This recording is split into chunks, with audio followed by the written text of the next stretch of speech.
बिहार की राजनीति को लेकर एक बात कही जाती है कि जब जब बिहार की राजनीति को आप समझते हैं तब तब बिहार की राजनीति आपको एक नई राह दिखाती है, इसे थोड़ा बदल देते हैं।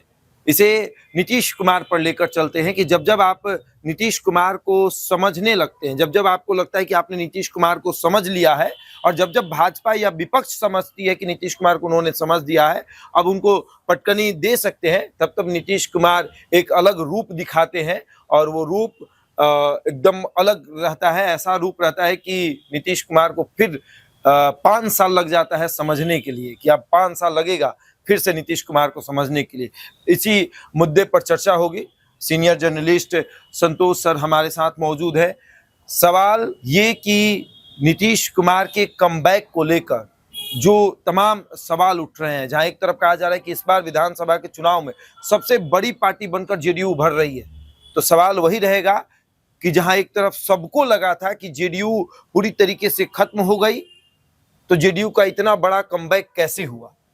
जहां सर सबको लगा, या भाजपा हो, विपक्ष हो, मतलब एनडीए के सहयोगी दलों को भी लगा कि नीतीश कुमार अब खत्म हो गए, विपक्ष को भी लगा कि अब नीतीश कुमार को समझा दिए हैं, अब हमारी लड़ाई भाजपा से होगी, RJD versus Bharatiya Janata party. और उस वक्त नीतीश कुमार ने एक ऐसा रूप दिखाया कि अब एग्जिट पोल में नीतीश कुमार सबसे बड़ी पार्टी बन रहे हैं। ऐसा क्यों? देखिए शशांक, आप जब फील्ड में गए होंगे जी, तो वहां कोई दूसरा नाम नहीं था, नीतीश ही था। आप देखे होंगे चुनाव की घोषणा से पहले लग रहा था कि नीतीश कुमार फिनिश है। नीतीश कुमार से लोग उम्मीद करना छोड़ दिए थे कि नीतीश कुमार भी इस चुनाव में कोई फैक्टर रहेंगे, बीजेपी पूरी मजबूती से चुनाव लड़ेगी और सरकार बनाएगी। ये लग ही रहा था कि भाई, और इस तरीके से कमबैक करेंगे नीतीश कुमार।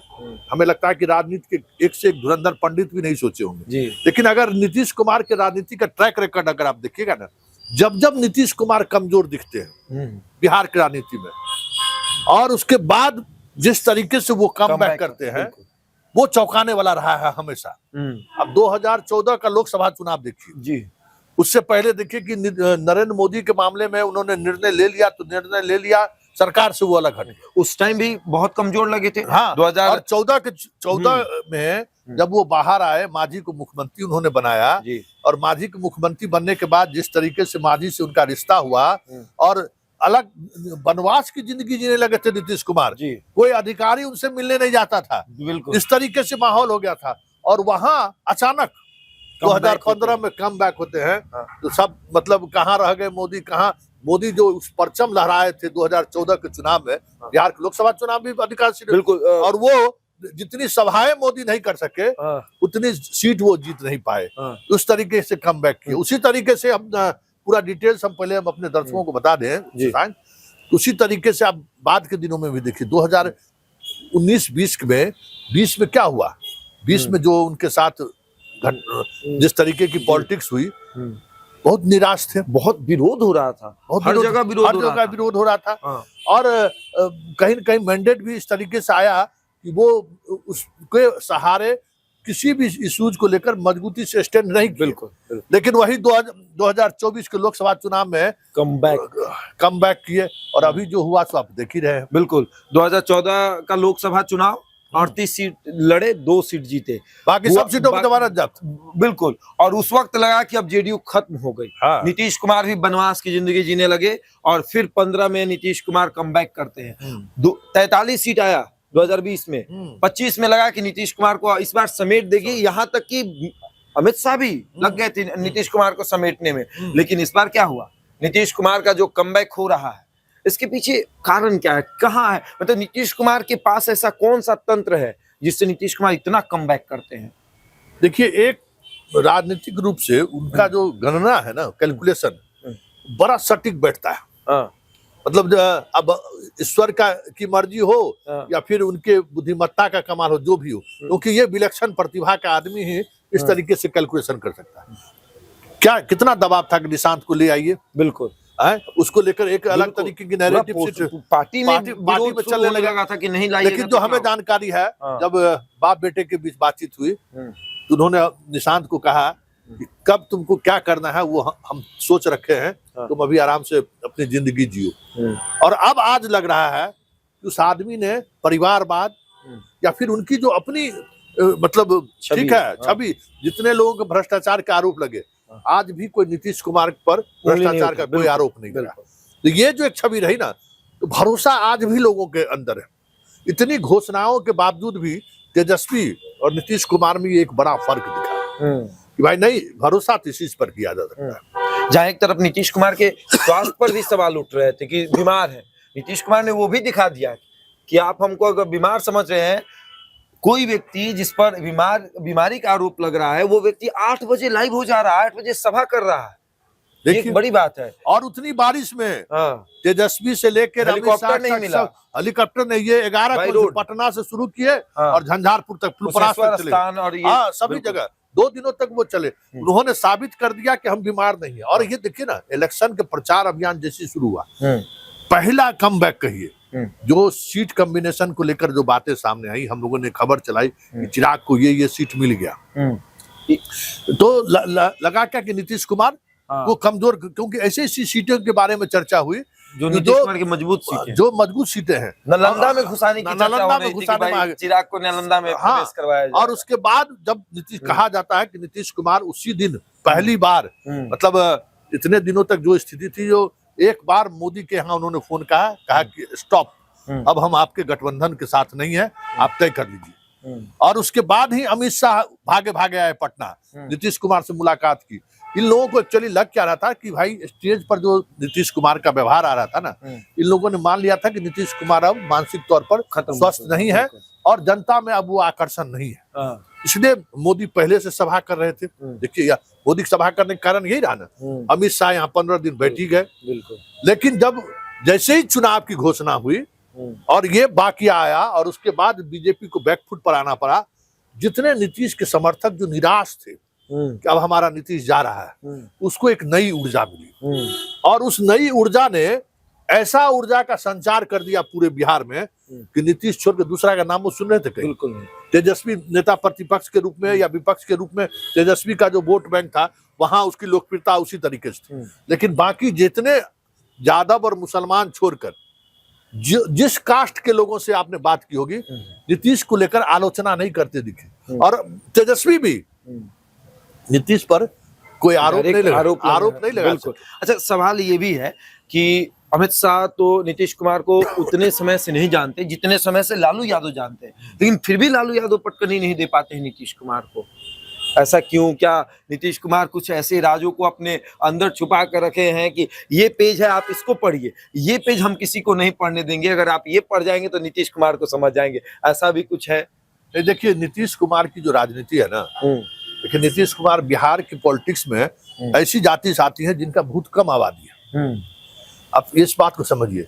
और उसके वजह से जो उनकी सुरक्षा का जो भाव रहा है ना, और कहीं हमेशा भाई एक लालू यादव के साथ क्या है, MY 1/31% का जो, इनके पास तो कुछ नहीं है। लालू यादव ने नीतीश कुमार के साथ राजनीति किया, हाँ, फिर भी नहीं समझ पाए नीतीश कुमार को। जो राजनीति उन्होंने की ना, एंटी यादव, जितने पिछड़ों को उन्होंने गोलबंदी की, सवर्णों को साथ लाया। आपने कहा पिछड़ों को गोलबंद करने के, पिछड़ों के गोलबंद करने में लेकिन चलते हैं तो स्वर्णों के साथ, देखिए विजय चौधरी हो गए, ललन सिंह हो गए, संजय, आसपास तो वही लोग दिखते हैं, तो पिछड़े को कैसे साध लेते हैं?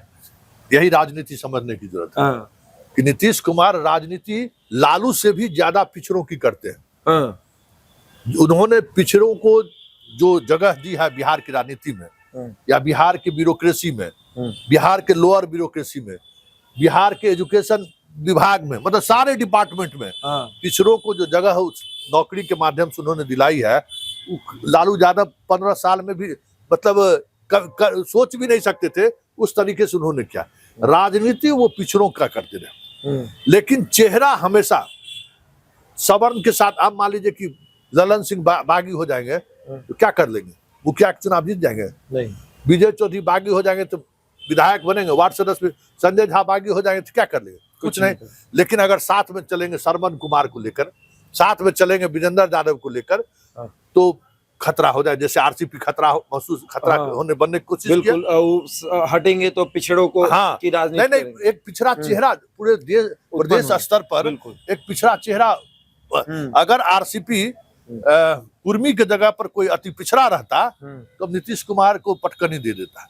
लेकिन नीतीश कुमार समझते थे कि कुर्मी का औकात क्या है, कुर्मी जात के आधार पर आप राजनीति में टिक नहीं सकते हैं। और ये जो राजनीति करते हैं वो जमात की राजनीति करते हैं, और उस जमात की राजनीति में सवर्णों का कहाँ इस्तेमाल करना है उसको बखूबी जानते हैं। उपेंद्र कुशवाहा ने भी तो नुकसान पहुंचाया भी था। उपेंद्र कुशवाहा, देखिए उपेंद्र कुशवाहा गए वहां, लेकिन जैसे ही नंबर 2 का दिमाग उनका चला ना, पॉलिटिक्स शुरू हो गए और उनको बाहर का रास्ता रहे। भाई नीतीश कुमार एक बात मान के चलिए कि अपने गणना में वो परफेक्ट है और समय का इंतजार करते हैं। मतलब इतना ज्यादा, मतलब नीतीश कुमार से सीखने की चीज यही है, वो किसी भी इशूज को लेकर मतलब जल्दबाजी नहीं करते, उसको पूरा, जैसे रोटी बनाते हैं ना, जब तक पूरा रोटी एक तरफ पलटने से पहले पूरा सीज नहीं गया तब तक वो उसका परफेक्ट समय वो समझते हैं कि हमको अब कब पलटना है, और ठीक उसी समय पलटते हैं और उसके बाद पूरे प्रदेश की जनता उनके साथ खड़ी हो जाती है। 10,000 रुपया देना महिलाओं को देना। देखिए एक कंस्टिट्यूएंसी उन्होंने एक वोटर का बना लिया, महिला वोटर, अति पिछड़ा वोटर और महिलाओं का। आप कल्पना नहीं कर सकते हैं कि जो शहरी महिलाएं हैं पटना में जिस तरीके से वो बखौफ घूमती हैं, 1 बजे रात तक मेरीन ड्राइव पर लड़के लड़कियां घूमती हैं, वो कहीं ना कहीं उसके जेहन में है कि नीतीश की वजह से भले आए दिन कुछ मर्डर हो जाए, कुछ घटनाएं घट जाए, अलग बात है, लेकिन पारस जैसे अस्पताल में घुस के हत्या हो जा रही है, वो सब हो रहा है। ऐसा नहीं कि वो सब कम हो गया है, लेकिन आम लोगों में आया कि नहीं नीतीश है तो हम सुरक्षित। हम लोग भी चुनाव के समय में कवरेज के दौरान 2 बजे 3 बजे रात को कहीं से चल देते थे। तो ये तो एक रहता था कि कहीं कोई हाथ नहीं देगा। तो ये एक और सवाल ये है कि जो साइलेंट वोटर है, जो महिला वोटर है, 2015 में हमने देखा कि नीतीश कुमार एक कार्यक्रम कर रहे हैं, पीछे से कोई बोलती हैं कि शराबबंदी कर दीजिए, और उस वक्त नीतीश कुमार ने कहा कि देखिए अब तो नहीं कर सकते हैं, लेकिन अगर दूसरी बार आते हैं तो पक्का करके दिखाएंगे, और उस बार नीतीश कुमार का कमबैक होता है और नीतीश कुमार को महिला वोट करती हैं। और इस बार नीतीश कुमार का वो जो 10,000 है जो रोजगार के नाम पर महिलाओं को दिया सिर्फ गया, वही नहीं है। देखिए वो एक होता है कैटेलिक एजेंट, बिल्कुल ठीक है ना, केमिस्ट्री में उत्प्रेरक तत्व, किसी भी आप बना रहे हैं तो उसमें उसका इस्तेमाल कर। बिल्कुल तो नीतीश कुमार 10,000 उनका कैटेलिक एजेंट है, लेकिन उनका माहौल महिलाओं के बीच में उनका भरोसा पहले से जमा हुआ है। जी बिल्कुल। शराब को लेकर जो भी तर्क हम लोग दे दे, अरे होम डिलीवरी हो रहा है, महिलाओं को पता है कि कितना शराबबंदी आज की तारीख में भी किसी पति की औकात नहीं है कि दारू पीकर जो है पत्नी को मार। बिल्कुल। कितना बड़ा भी बाहुबली क्यों ना हो, डाक बंगला चौराहा पर आके दारू पी के बदमाशी नहीं कर सकता है, वो घर में बैठा रहता है। नीतीश का धमक यही है, इस बात को महिला समझती है। घर पे भी बुलाता है तो इस बात का डर रहता है कि पुलिस आ ना जाए। हालांकि घर पे सब कुछ हो रहा है, लेकिन महिलाओं को पता है कि वो कितनी सुरक्षित है शराबबंदी से। तो ये भी तो है। और चल रहा है नीतीश कुमार को लेकर, सभी पार्टियों ने अंदाजा लगा लिया था कि इस बार तो 30 के नीचे सिमट जाएंगे, इस बार तो खत्म हो जाएंगे। भाजपा सोची कि 2020 में 43 आया था तो बोले कि हम मुख्यमंत्री नहीं बनेंगे। इस बार अमित शाह मौर्या होटल में बैठ के पूरा गेम सेट कर रहे थे कि किस तरीके से नीतीश कुमार को नीचे उतारा जाए, लेकिन इस बार नहीं। देखिए ये इस बार बीजेपी की रणनीति ही यही थी, इस बार हम बिहार में अपनी सरकार बनाएंगे। और चिराग पासवान को नालंदा में प्रवेश भी करवा दिया सब कुछ कि चिराग को नालंदा में प्रवेश करवाएंगे और उसके बाद नीतीश कुमार को खत्म करेंगे। लेकिन नीतीश कुमार ने एक दिन दरवाजा बंद किया और पूरा गेम सेट कर दिया। और अब देखिए चुनावी परिणाम आने वाला है, बस थोड़ी देर का इंतजार है। चुनावी परिणाम आएगा तब पता चलेगा कि नीतीश कुमार को समझ पाना मुश्किल ही नहीं नामुमकिन है। वाकई में। लेकिन नीतीश कुमार का एक बात चलते चलते हम अपने दर्शकों को बता दें, क्योंकि नीतीश कुमार के एक तो टाइमिंग, सही समय पर वो सही निर्णय लेते हैं, उसकी समझ है उनको हमको कब क्या निर्णय लेना है। अगर नीतीश कुमार की वापसी हुई तो जिस बीमार नीतीश कुमार को हम लोगों ने देखा है, ठीक 2010 वाला नीतीश कुमार आपको पटना के सड़कों पर घूमते हुए दिख जाए। आज भी पार्टी दफ्तर वो पहुंचे हैं। बिल्कुल, आज भी पार्टी दफ्तर पिछले 3 दिनों से मंदिर मस्जिद गुरुद्वारा सब जा रहे हैं। ललन सिंह के घर चले गए, जेडीयू कार्यालय चले गए, और वो ये बता रहे हैं कि देखिए बीमार नीतीश कुमार कह के आपने हमें भले ही ये कह दिया हो कि राजनीति से दूर चले जा, लेकिन चुनावी सभा में दिख गया 38 मिनट बोलना सर, तब और एक दिन में 12 सभाएं कर रहे थे। और नहीं देखिए जनता, देखिए जनता, अगर क्यों ये बात आया कि तीर ही लालटेन है, लालटेन ही तीर है। जैसे मोदी और शाह घोषणा करने में विलंब किए, ये नैरेटिव चलना शुरू हो गया। चिराग को लेकर क्यों गुस्सा है कि भाई नहीं, भाई नीतीश एक भरोसा है, नीतीश के साथ इसने गद्दारी किया है, खंजर भोंका है, तो इसको हम इस बार औकात बता देते हैं। और एक बात और हम चलते चलते दर्शकों को बता दें कि ये जो वोटिंग परसेंटेज है उसमें बहुत सारे ऐसे लोगों का भी वोट है जो नीतीश कुमार को मुख्यमंत्री नहीं घोषित करने को लेकर लोगों में एक नाराजगी है। भाई देखिए, जैसा भी है, याद है ना एक महिला क्या बोली, जैसा भी है मेरा नीतीश मेरा मुख्यमंत्री है ना, बिल्कुल, और वो बीमार रहे कुछ भी रहे, नीतीश अगर है तो हम उसके साथ हैं। बिल्कुल। तो ये एक बड़ी बात है। और ये भी देखने को मिला कि भाजपा से नाराजगी थी इस बात को लेकर कि आप नीतीश कुमार को मुख्यमंत्री के तौर पर नहीं बता रहे। अब आगे देखिए कल क्या होता है। बहरहाल इस खबर में इतना ही, बने रहिए हमारे साथ, धन्यवाद।